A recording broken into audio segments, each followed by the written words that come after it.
everyone. This is Angela here, and tonight I want to talk about the narcissistic personality disorder. And tonight's topic is going to be narcissistic enmeshment and what exactly is enmeshment.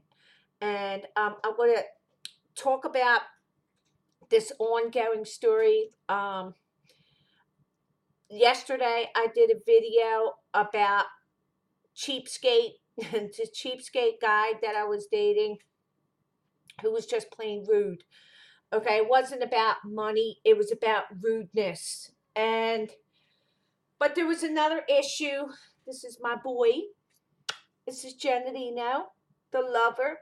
He came up and he wanted to be in this video, but I think now he wants to get down, don't you? All right. Okay.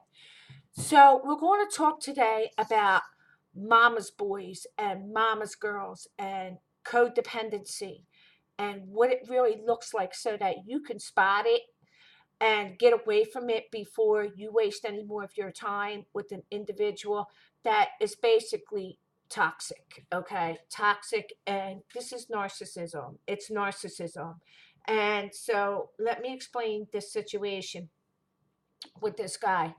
um this guy that I was talking about, in my last video, if you want, you could check that video out before watching this one to really explain like the nature of our relationship, our dating relationship, and how he used me. I felt very used, and he just had no class or whatever, just classless. But there was another issue about him that was a big red flag waving narcissist.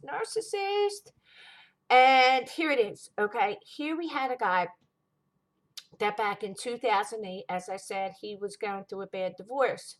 So according to him, um, he was left, pretty much broke after the divorce because it was very bitter and they had to have a bifurcated trial because she wouldn't settle or whatever. Okay.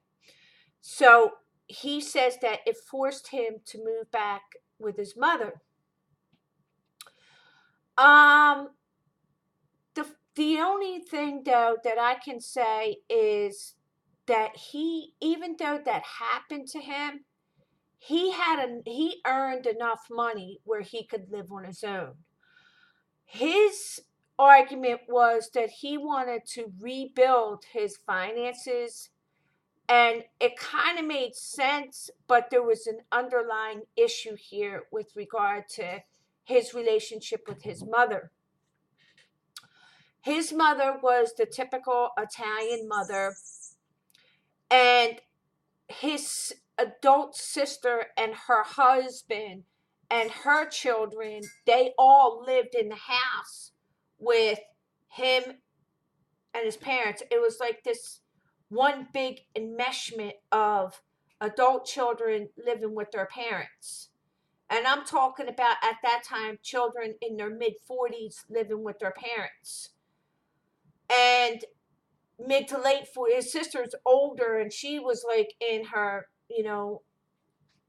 I guess late 40s, early 50s. And they're all living with their parents. And according to him, the mother did everything, like wash clothes and, as if they were young children, like you're going to wash your kids' clothes and cook for them and everything. So she basically made this guy a codependent, okay? He never had any desire to move out of his mother's house. I mean, a normal, healthy adult man or adult woman who makes quite a bit of money, okay, enough money to provide for their own needs, are going to want their own space, okay? They're going to want to entertain their friends. They're going to want to have relationships with a woman, be able to bring people over. But this guy wasn't like that. So it caused problems in our relationship, to where I said to him, you all need to be out on your own. And he had told me that he didn't know how to cook for himself or do anything for himself. And he, now that his mother's getting older, he was trying to do it for himself. I just basically got away from him. And, I explained all that about the hospital incident and all this other stuff. And I found myself hoovered back in.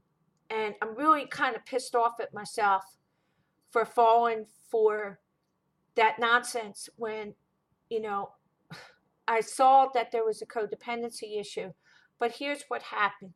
So I get an email from him, and he tells me that he's moved out, he's changed jobs, he's gotten a new apartment, and that he's, he moved away. And I was like, wow, he actually had some growth, you know what I'm saying? So I thought that maybe it was just narcissistic traits and that he was trying to change his life for the better. So I found myself trying again. And it was right before the holidays this year. And, I thought that things would be different because he was very convincing. They know how to say the right words to make you believe that something has changed. So I let him back in. I let him back into my life. But prior to that, my life I was in a good place in my life. I was going to church every Sunday. I was going roller skating every Saturday night and just really enjoying my life. And, then he comes back into my life and it's the same thing over again. The pizza on the Friday night with me paying. He comes over, he starts coming over, and now it's like in this year since he's been gone, my one cat died. So I wanted to get another cat. So I ended up adopting 2 kittens because they were 2 kittens from a litter. And so I adopted these 2 kittens. And he comes over and he starts complaining about the cats. He said that the cat hairs, his mother's allergic to cats, and he didn't want cat hair on his clothes. So he refused to sit on my sofa, and he sat on the chair. Okay. Then it was the same thing, me cooking for him and serving him like his mother did, and I started to feel resentment because I wanted to go skating. It was Saturday night. He didn't want to go. He said he was tired. He wanted to hang in. It's all he wanted to do was hang in my house. But then I discovered, okay, the reason why he got his own apartment was not because he wanted to move on his own and have his own life, but because his job required him to move away because the travel distance was too far to drive. Okay? So I'm like, what? So anyway, here I find out that every night he has to call his mother to check. You were talking about a 56-year-old man has to call his mother to check in with his mother every night. That's number one. Then on a Friday night, he goes from his apartment, okay, drives 2 hours to his mother's to sleep on a couch. Yeah, okay, to sleep on a couch, to be with his mother. When we were dating, as I said, his living expenses were much, much cheaper than mine. By his own admission, he said that he paid his mother like $200 a month to live there. And it's like he didn't even know how to treat his own mother. Like basically his mother was taking care of him. Okay? She's paying for everything and he's living there basically mooching off his mother. And then You know, I'm like, are you kidding me? Are you kidding? Are you seriously kidding me? That a grown man has to call in and check with his mother. Check in with his mother. Okay. That was it. I was like, I ran for the hills, baby. Ran for the hills. I cut it off. It's like, and how that happened was, it was a Saturday morning, okay? And I had a ton of laundry to do. I had to go food shopping. You know, I had like my normal weekend routine. And here this guy is sitting in my kitchen waiting for me to cook him breakfast, an elaborate breakfast. And it was like I'm hearing that psycho music in my head. Eat, eat, eat, eat, eat.